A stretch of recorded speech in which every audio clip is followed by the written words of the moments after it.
tayong magiging sarakli.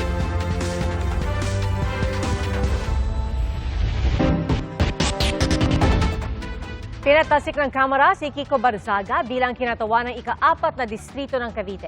Ayon sa House Ethics Committee, sa kabila ng 2 suspensyon na ipinataw na noon kay Barzaga, nagpakita pa rin umano siya ng ugaling hindi nararapat para sa isang mababatas. Saksi si Rafi Tima. With 265 members voting in the affirmative, 14 in the negative, and 8 abstentions, the findings and recommendations contained in Committee Report number 298 are hereby adopted. Madam Chair, Representative Barzaga is hereby notified of the action taken by the House on Committee Report number 298. Sa botong yan ng mababang kapulungan ng Kongreso, pinatalsik si Kiko Barzaga bilang kongresista ng 4th District ng Cavite. Ayon sa chairperson ng House Ethics Committee, kahit pinatawan na ng 2 60-day suspension, tila hindi pa rin nagtanda si Barzaga at nagpatuloy sa paglabag ng House Rules, partikular ang Rule 20 ng Section 141A at B o Unparliamentary Behaviors at Section 4AB ng Republic Act 6713 o Batas sa Tamang Decorum o Pag-uugali ng isang pampublikong opisyal. With the representative having meted with 60-day suspensions in 2 instances, the committee considers that another penalty of suspension will not likely deter the improper behavior which continuously reflects negatively on the image of the House of Representatives. Therefore, the committee approves to recommend the imposition of the most severe penalty of expulsion from office upon Representative Kiko Barzaga. Nasa loob ng sesyon si Barzaga nang basahin ang rekomendasyon para sa kanyang pagpapatalsik. Ilang kongresista naman ang agad tumayo para questionin ang rekomendasyon ng expulsion. Sino ba ang tunay na baliw? Yung bang isinilang sa pag-iisip ay kapos? O gusto ang isip, ngunit sakim naman na lubos? Ang mga social media posts and speeches ni Kong Kiko Barzaga na bumabatikos sa pamahalaan sa Administrasyong Marcos at iba pang opisyal ng pamahalaan kabilang na ang Kamara at Senado. Gaano man ka-provocative o ka-harsh, ito ay hindi sapat na dahilan upang pagkaitan natin ng kinatawan ang daan-daang libong mamamayan ng Dasmariñas, Cavite. Aminado naman si Navotas Representative Toby Tiangco, may ginawang kasalanan si Representative Barzaga. Pero sapat daw ba ito para siya ipatalsikin mula sa Kongreso? si Kong Kiko Barzaga po ba ang nakasira ng dignidad, integridad, at reputasyon ng House of Representatives? Yung pa bang sinasabi niya ang nakasira? May mga kasalanan siya. Dapat may parusa rin sa kanya. Ang tanong lang is yung bang mga kasalanan niya na nagawa, ang tamang parusa doon o katumbas ba doon ay expulsion. Si Representative Jose Pepito Alvarez ng 2nd District ng Palawan na nagsabing kaibigan niya ang ama ni Congressman Barzaga, derechahan sa kanyang manifestation. Gusto ba ninyo na manatili yung animal na yan dito? Animal in the sense na pusa daw siya. Hindi yung animal na animal siya. Hindi. Hindi ba pusa ka? O ayun, kita mo. Ayon kay Congressman Abalos, sila man nahirapan sa kanilang naging desisyon. Pero ilang beses na raw binigyan ng babala si Barzaga at binigyan pa siya ng pagkakataon na sumagot sa Ethics Committee hearings. Pero hindi siya tumugon dito. It doesn't happen very often in this August chamber na meron tayong miyembro na haharap sa multiple ethics complaint. Nakalagay po dyan, repetition of a similar misconduct will result to a more severe penalty. Habang nagsasalita ang mga kongresista matapos ang botohan, lumabas ng plenaryo si Barzaga at kumaway sa mga kasama habang palabas. Sa ngayon daw, wala pa siyang desisyon kung kukwestiyonin niya sa korte ang desisyon ng kanyang mga kapwa kongresista. I-enjoy na lang daw muna niya ang kanyang bakasyon. Mensahe niya sa kanyang nasasakupan. I'll be back 2028 siguro kung may elections, and andun pa rin ako sa Cavite. Feel free to say hi if you meet me. Okay? But ngayon, private citizen muna si Kong Miao Miao. Ako si Rafi Timang, inyong saksi. Pinagbibitiw ng minorya si Senate President Alan Peter Cayetano kasunod po ng 2 araw na hindi pagsipot ng mayorya sa sesyon ng Senado. Nanawagan din sila sa ibang taga-mayorya na pumasok na sa sesyon bukas. Ayon naman kay Cayetano, na memersonal ang minorya. Saksi si Sandra Aguinaldo. Senate President Alan Peter Cayetano should resign as he has shown that he cannot function as the leader of the Senate anymore. Yan ang panawagan ng minorya sa ikalawang araw ng di pagsipot ng mayorya sa sesyon ng Senado. Giit ng minorya sa kanilang joint statement, nilabag umano ang Rule 14, Section 41 ng Senate Rules, kung saan dapat kumonsulta sa Majority Leader at Minority Leader ang Senate President kung pagpapaliban ng sesyon. This is not merely a procedural lapse. It is a direct violation of the rules of the Senate and a serious disrespect for the institution and the Filipino people. Alas 3 ng hapon dapat ang simula ng sesyon kanina. Pero gaya kahapon, walang nagpakitang majority senator sa plenaryo. Bandang 3:19 p.m., nag-Facebook Live si Senate President Alan Peter Cayetano. May hamon si Cayetano sa minorya. Kung may sapat na numero na raw sila na 13 senador, bababa na siya bilang Senate President. Sabi ko naman sa inyo, no? Pumili tayo ng 13, I'm ready to go anytime, any day. Basta't may 13 na.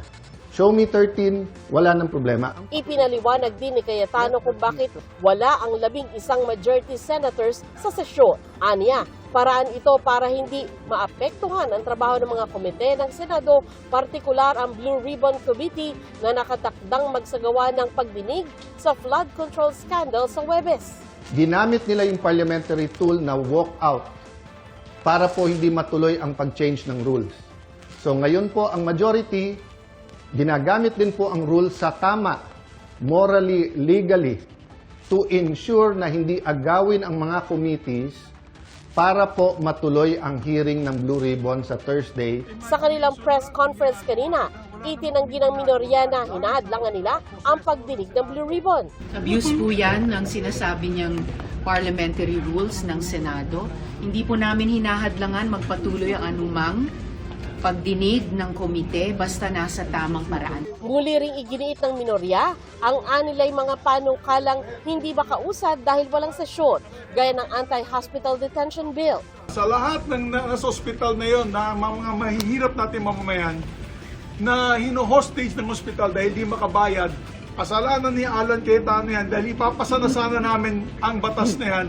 Umapila ang minority senators sa mga kasamahan nila sa mayorya na magpakita na sila sa sesyon bukas. Ako naniniwala, hindi naman lahat sa majority ay mga loko-loko. No?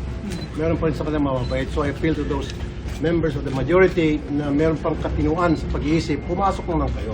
Every day, ang Senate gumagastos ng 25 million sa kuryente, sa utilities, sa sweldo, pero walang session nangyari. Walang patas na na-approve. Sa kalendaryo ng Senado, hanggang bukas na lang ang sesyon nila bago mag-break hanggang sa Hulyo. Ayon sa minorya, hindi Senate President lang ang pwedeng magbukas ng sesyon. We appeal to the rest of the members of the majority bloc. Huwag din si Senate President kasi we appeal to their sense of duty, of the responsibility. Kasi mukhang untenable na si SP kasi siya yung nagsasabi sa mga kasama namin na huwag mag-attend ng session. Under the rules, pag wala yung SP, pwede mag-preside ang pro temp. Pag wala yung SP and pro temp, pwede mag-preside ang majority leader. Pag wala yung tatlo, pwede mag-preside any of the two deputy majority leaders. Pag-aaralan ng minorya ang pagpapanagot sa majority senators para sa hindi pagdalo ng sesyon. The Constitution says that we should meet at 3 p.m. Monday, Tuesday, Wednesdays. As a matter of fact, even Thursday should be a working day also.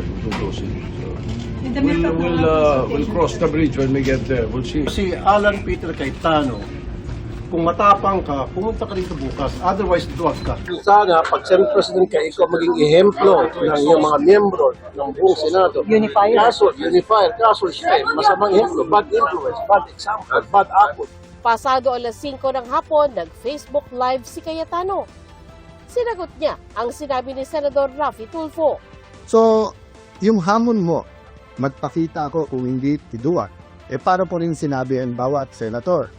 Ikaw, maging independent ka o hindi, duwag ka. May paliwanag din si Cayetano tungkol sa pagpapatay umano ng aircon. nung nasa floor ang minority senators kahapon. Yung pong centralized aircon, yung master switch or yung sa kuryente, nasa GSI gas yun at may nag-trip ng wire. Kaya around 6 o'clock, nagkaroon talaga ng problema sa aircon.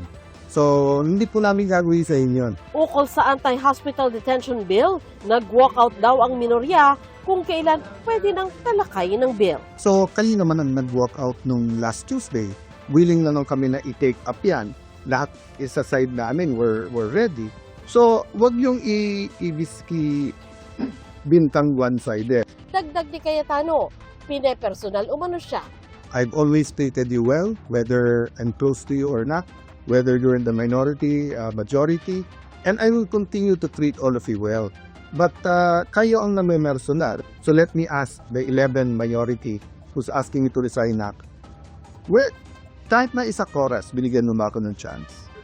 Inimbitahan din ni Cayetano ang mga taga-minorya na makipagpulong sa kanila bukas kaugnay sa mga agam-agam sa pagdinig ng Blue Ribbon sa Huwebes. Sinabi ni Senador Erwin Tulfo, bukas sila na magpunta sa hearing sa Huwebes. Pero pag-usapan natin, sino-sino magkukumpos yan. Okay, dapat balance. Merong mga member ng minority, huwag yung puro majority. Inilantad din ni Tulfo ang 4 na kasamahan nila sa minorya na sinuyo umano para tumalon sa mayorya. Yes, kinakausap namin. O, sumalib na kayo dito sa amin. Ganon din naman po sila, Miss Vicky. May kinakausap silang 4 sa amin na sumanib sa kanila. Sino po yung 4 na kinakausap mula po sa inyo? Sa minority po, ito po, sa minority po, kinakausap po nila, gusto po nila na lumipat po si Senator Lapid, si Senator JV, kami pong magkapatid na Tulfo Brothers na sumama po sa majority. Inoferan din po kami ng komite. Lumipat po kaming 4 para ika nga, ilan sila dati? 13 para maging 17 po sila plus 4. Hindi naman po kami pumayag. At kaugnay naman sa mga taga-mayorya na sinusuyo para lumipat sa minorya. Mga senior members po namin ng mga may kausap po doon, mga kaibigan naman po nila, nakasama. Tama po yun, si Senator Jinggoy na pare baka gusto mo lumipat na dito sa amin. Yung pang isa sa alam ko na kinakausap, si Senadora Lore, kinakausap din. Then magkakaibigan naman po yan, magkakasama sila 17th, 18th, 19th Congress. So magbabarkada na po yan, nagkaiba lang po ng bakod. Ako si Sandra Aguinaldo, ang inyong saksi. Isang sanggol ang isinilid sa karton at inabandona sa karinderya sa Tantangan, South Cotabato. Mag-alas 4 ng madaling araw kanina, nahuli kam sa CCTV ang isang individual na nag-iwan ng paper bag na naglalaman ng karton. Nang magliwanag, doon nakita ng empleyado ng karinderya na sanggol na lalaki ang nasa loob ng karton. Pinaniniwala ang ilang araw pa lang ang nakakaraan mula nang ipanganak ang sanggol. Hawak na siya ngayon ng DSWD at hinahanap ng otoridad ang individual na nakunan sa CCTV at inaalam ang posibleng dahilan ng pag-iwan nito. Ipinagpaliban po ng Sandigan Bayan 2nd Division ang pagbasa ng sakdal sa kasong graft ni Senador Jinggoy Estrada at dating DPWH Secretary Manuel Bonoan. Ayon po sa abogado ni Estrada, hihilingin ng senador na makadalo sa arraignment sa pamamagitan ng video conferencing. Saksi, si Joseph Moro. Balik anti-graft court si Senador Jinggoy Estrada ngayong araw. Nakaposa siya at suot na ang uniformeng may tatak na PDL o Person Deprived of Liberty. Di tulad kahapon ang dalhin ng mga umarestong tauhan ng pulisya. Babasahan dapat ng sakdal si Estrada sa 2nd Division ng Sandigan Bayan para sa 213 million peso graft case na hiwalay pa sa kasong plunder at isa pang kasong graft na hawak ng 5th Division. Dito, humiling ang kampo ng senador na kung maaari raw ay huwag na siyang pusasan at pasuotin ng uniforme ng BJMP. Pinagkokomento muna ng korte ang ombudsman bago nila ito desisyonan. Ang kapwa-akusado ni Estrada na si dating Public Works Secretary Manuel Bonoan naka-wheelchair nang dumating. Mula sa blood pressure na 160/100, bagyang bumaba ito ng muling kuhanan bago ang pagdinig. Base sa information sheet na nakuha ng GMA News para sa kasong graft laban kay Senador Estrada, nakasad doon na mismong si Senador Estrada raw ang humingi ng mga DPWH projects sa Bulacan. Humingi umano si Estrada ng lampas 300 million pesos na halaga ng mga proyekto sa 1st District ng Bulacan at kalahating bilyong piso mula sa iba pang lugar sa probinsya. Tumanggap umano siya ng 25% kickback na nagkakahalaga ng humigit kumulang 213,750,000 pesos. Pinababasura ng kampo ni Estrada ang kasong yan. Pero ang mosyon hindi pa nakarating sa ombudsman at humingi ang ombudsman ng panahon para sagutin ito. Kaya ipinagpaliban ang pagsasakda ni Estrada at Bonoan sa June 4. Ayon sa kanyang abogadong si Atty. Noel Ostrea, hihiling ang senador kung maaari siyang dumalo sa arraignment sa pamamagitan ng video conferencing sa halip na pisikal na pagpunta sa Sandigan Bayan na makakaapekto sa pagdalo niya sa mga sesyon sa Senado. Tila paghahanda kung sakaling payagan ang virtual na pagdalo sa Senado ng mga nakadeteneng senador. Ayon kay Sandigan Bayan Presiding Justice sa 2nd Division Chairperson Geraldine Ekong, pwede ang video conferencing sa mga proseso ng korte pero hindi raw nila pwedeng diktahan ang Senado na payagan din ito. Tumangging magbigay ng pahayag sa Estrada tungkol sa kaso, hindi rin niya pinangalanan ng mga umunoy na milit sa kanya na lumipat sa minorya sa Senado. Sa halip ay binati niya ang inang si dating First Lady Loy Ejercito. Gusto ko lang batiin nanay ko ng happy 96th birthday ngayon. Yun lang, happy birthday ma'am. Kasunod niya na ibinalik na si Estrada sa New Quezon City Jail sa Payatas. Doon ay natsyempohan din ng GMA News si Agimat Party List Representative Brian Revilla na dumalaw sa amang si dating Senador Bong Revilla. Nakapiit si Revilla dahil sa kinakaharap na kasong malversation kaugnay sa umano'y ghost flood control project sa Pandi, Bulacan. It's hot inside. We only see him at the common area. Ang kwento niya, he's in the cell. May mga kasama din siya doon. It's really tough. Hirap na kalagayan po ng maging isang PDL and lalo na po sa pamilya. Wala raw communication gadget o TV sa loob. Nakwento mo yung nangyari kay Senator Jinggoy? Well, I'm sure, nakikipag-uusapan din naman yan sa mga pangyayari and I'm sure, yun nga, kita kami. What was his reaction? Wala tayong magagawa. That's how everyone has to go through the process. Sa pahayag ng Bureau of Jail Management and Penology, siniguro nila sa publiko na si Senador Estrada at iba pang high-profile detainees ay ihahanay sa general PDL population at hindi makakatikim ng VIP treatment. Sa PNP General Hospital naman, ibinalik si Bonoan. Inilipat siya sa male medical ward para sa patuloy na medical monitoring at pag-aalaga. Nakabinbin pa ang morsyon ni Bonoan para payagan siyang ma-hospital arrest. Ako si Joseph Morong, ang inyong saksi. Dismayado si Senador Rodante Marcoleta sa pagtrato ni DILG Secretary John Vic Remulla kay Senate President Alan Peter Cayetano noong inaresto si Senador Jinggoy Estrada kahapon.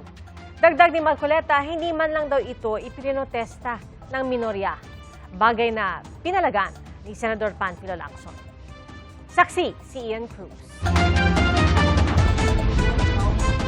Naging tensyonado ang tagpo kahapon ng arestuhin si Senador Jinggoy Estrada sa Senado. Nagkataasan ng boses sina Senate President Alan Peter Cayetano at DILG Secretary John Vic Remulla. Sir, just outside the gate, we're going to walk 5 minutes.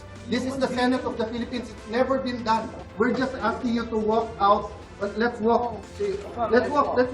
Sir, you can arrest me right now. Sir! You can arrest me. This is the Senate. This is the Senate. Sir, this is the Senate. Not for me. That's not for me. It's for the Senate. Kalaunan ay nabasahan din ng Miranda rights si Estrada. Kabilang sa mga naroon si Senador Rodante Marcoleta. Ang sinasabi ko sa iyo ngayon, yung damdamin ko na hindi man lamang kami pinagbigyan, sinigawan ng SP President, ang Senate President, bakit naman ganun ang naging pagtrato na? Okay. Parang minaliit na kami. Sentimiento pa ni Marcoleta, hindi man lang nagpahayag ng protesta ang minorya. Wala man lang ipinakita na protesta. 24 kami, dapat walang walang iwanan doon. Opo. Ang presidente ng Senado dapat igalang. Meron bang isa sa kanila na nagsabi sa SILG? SILG, wag naman ganon. Kabilang si Marcoleta sa mga hindi dumalo sa sesyon kahapon. Personal na desisyon daw niya ito. Sabi ni Senador Ping Lacson, ang pagliban ng majority bloc sa sesyon ng Senado ay isa raw tangkang gawing hostage ang trabaho ng lehislatura. Hindi raw ito pagtindig para sa kasarinlan ng Senado, kundi pagtalikod sa tungkulin. Sinagot din ni Lacson ang pahayag ni Marcoleta. Anya, Kasalanan pa ng minority bloc na hindi nagprotesta dahil sinigawan ang Senate President. Pasalamat nga raw sila na hindi binigwasan ni Remulla si Cayetano dahil sa inasal niya. Sabi naman ni Senadora Risa Ontiveros, lahat ng damdamin ay valid. Lahat ng mga damdamin na yan valid. Doon sa pagtapik, tanungin na lang nila si Senator Jinggoy kung sino-sino sa amin sa minority ay nananatili pa rin yung pag-care sa kanya bilang tao. Ang nangyayari ngayon sa Senado, ikinadismaya ng pamilya ng mga miyembro ng Senado bago ang martial law. Hindi raw ito ang Senado na kanilang kilala. Ayon sa kanila, ang Senado raw ngayon ay Senadong ikinahihiya ng buong bansa. Ang Senado na dati raw pandayan ng mga batas, naging kampo na ngayon ng mga lantarang lumalabag sa batas. Ayon sa Professor Emeritus ng UP-NCPAG na si Maria Fe Villamejor Mendoza, hindi magandang pangitain ang sitwasyon ngayon sa Senado. Ang dapat na debate ay polisiya, di ba? Pero parang ang nangyayari, parang personal na interest ng majority ang isinusulong at hindi yung para sa Senado as an institution. Nakakalungkot kasi parang nilalaro nila ang isang institusyon ng gobyerno. Hindi maganda itong pangitain kasi ang institusyon ng gobyerno ay para sa bayan, hindi para sa maliliit na tao lamang o kukunting tao lang. Ako si Ian Cruz, ang inyong saksi. Dapat daw ikabahala ng mga naniniwala sa demokrasya ang mga nangyayari sa Senado ayon kay Vice President Sara Duterte. Sabi ng Vice Presidente, ginagamit ang mga institusyon ng gobyerno at pera ng taong bayan laban sa anumang oposisyon.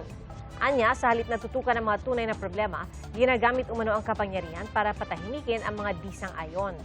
Dapat daw ay malaya ang bawat senador at miyembro ng Kamara na gampanan ang kanilang mandato na naayon sa konsensya at malaya sa pagbabanta at pananakot. The current state of our nation reveals three disturbing realities. First, the effort to divert attention from legitimate questions surrounding the flood control controversy. Second, the willingness to disregard constitutional safeguards in pursuit of a politically motivated impeachment. And third, the relentless pursuit of greater political power under the guise of charter change. Walang direktang sagot at puro teknikalidad lang umano ang naging tugon ni Vice President Sara Duterte sa articles of impeachment laban sa kanya. Ayon po yan sa House Prosecution Team. Saksi, si Jonathan Andal. Depektibo at hindi raw akma sa konstitusyon ng articles of impeachment. Ganyan inilirawan ni Vice President Sara Duterte ang impeachment complaint. Kaya ipinababasura niya sa impeachment court ang mga reklamo laban sa kanya. Pero kinontra ito ng House Prosecution Team. Wala doon sa Senate impeachment rules na pwedeng ipabasura ang impeachment. There are no options like dismissal, like remand, like clarification. Wala. Wala po yan sa mga options na ibinigay ng Constitution at ng Senate Rules on Impeachment. Ang option lang po na ibinigay sa atin is trial forthwith. And after trial, dalawa lang ang pwede nitong puntahan. Either conviction or acquittal. Sabi sa Article 11 ng ating saligang batas, mayroong exclusive power ang Kamara na magsimula ng kaso ng impeachment. Kakailanganin din ng boto na hindi bababa sa 1/3 ng mga miyembro ng Kamara para sa magiging articles of impeachment. At sa oras na may articles of impeachment na, dapat magpatuloy agad ang paglilitis ng Senado.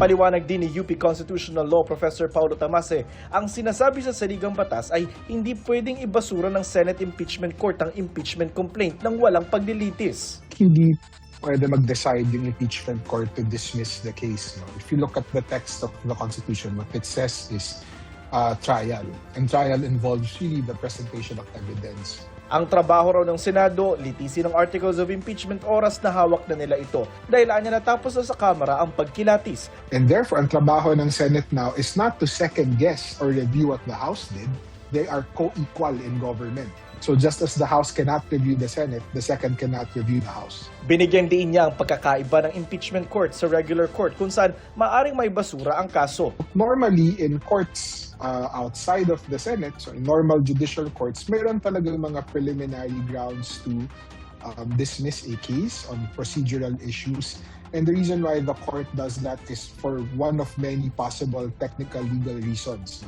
What we have is an impeachment proceeding that is really looking out for what is the truth on these important impeachable grounds or issues. Naisumita na kahapon ang sagot ng Vice Presidente sa mga reklamo. Ayon sa House Prosecution Team, wala raw itong laman na sagot sa mga akusasyon. Ito ay maletang walang laman, parang wala naman silang sinagot, point per point.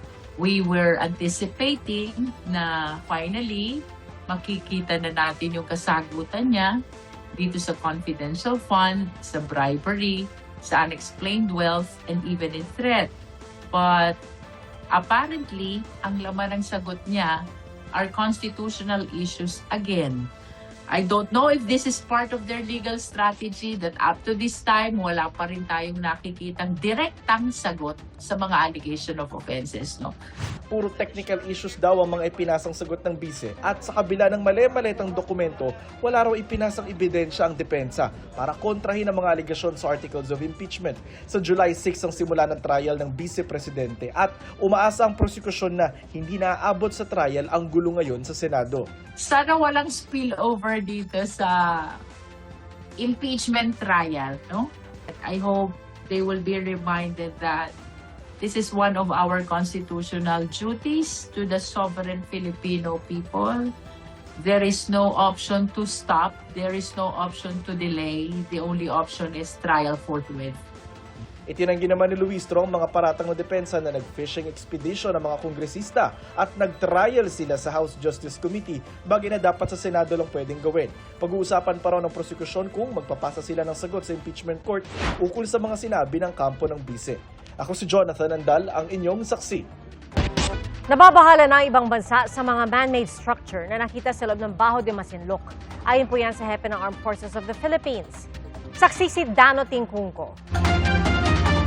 Sabado nang magpahayag sa isang dialogo sa Singapore si Defense Secretary Gibo Teodoro ng kanyang pagkabahala kaugnay ng mga man-made structure na nakita umano sa loob ng Baho de Masinloc. Ikinuwento ni AFP Chief of Staff General Romeo Browner ang reaksyon ng mga nasa dialogo. Hindi lamang tayo kahit na yung Scarborough ay pinakamalapit sa atin, concerned rin yung ibang bansa. Ayon sa Armed Forces of the Philippines, kasalukuyan daw vina-validate ng iba't ibang ahensya ng gobyerno ang mga ulat na ito. It is still being validated by different government agencies, and the moment that this is validated or it is debunked, then the appropriate statement will be issued by the NTF-WPS. Sa gitna naman ng ulat na ito, pinuna ng AFP ang nasa 20 barko ng Chinese Coast Guard at 7 barko ng kanilang Navy sa paligid ng Baho de Masinloc mula May 26 hanggang kahapon, June 1. As we reported last week, after the MCA, there was a report by the PLA that they conducted a series of exercises in Baho de Masinloc. Upon our checking and our synchronized MDA by the different services, no such activity conducted. So the numbers are just the presence of the PLA Navy and the Chinese Coast Guard. Ako si Dano Tingkungko, ang inyong saksi. Bukod po sa aksyon, magpapakilig din ang afternoon prime series na Kamao. At tampok dito ang tambalan ni na Anton Binson at Shanti Videla. Dati nang nagkatrabaho ang dalawa sa Maka, pero aminado si Anton na naging hamon para sa kanya ang pagkakakilanlan sa pagitan nila ng leading lady. Nagkakailangan daw sila sa set nung una kaya niyaya niya ang aktres na magkaraoke. Gusto rin daw niyang makilala pa lalo si Shanti. Nakaabang ang mga tao sa loob ng isang mall sa Cagayan de Oro City habang tinutulungan ng mga otoridad ang batang naipit sa escalator. Ayon sa pulisya, tumatakbo ang 5 taong gulang na lalaki nang maipit ang kanyang kamay sa escalator. Agad naman nakaresponde ang mga tauhan ng mall. Nasugatan ng bata at isinugod sa ospital pero maayos na ang lagay.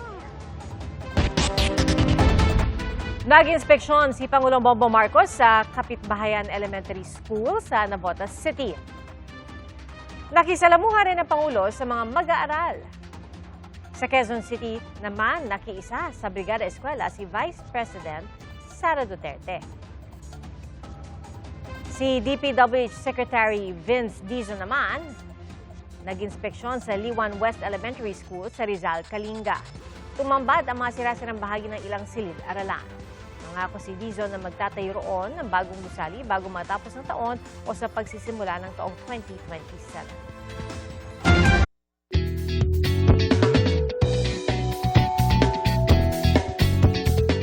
Hindi lang pansamantalang tirahan ang ibinahagi ng isang landlady sa kanyang mga tenant sa Baguio City. Sinamahan pa niya ito ng suporta at pagmamahal para sa mga nooy nagre-review para sa Civil Engineer Licensure Examination. Kaya lubos na lang ang pasasalamat sa kanya na ngayon mga lisensyado ng engineer na sina Yus Cooper Ronald Alan Perez at mga kaibigan. Tila anak ng araw ang turing sa kanila ng landlady na si Jane na mainit silang tinanggap noon. At tila hulog ng langit nga raw ang kanilang Tita Jane na hanggang ngayon ay pinagluluto at pinadadalhan pa raw sila ng mga pastries. Salamat po sa inyong pagsaksi. Ako po si PR Kanghel. Ito ang GMA News. Walang kinikilingan, walang pinoprotektahan. Noon at ngayon, serbisyong totoo. At hanggang bukas, sama-sama po tayong magiging saksi!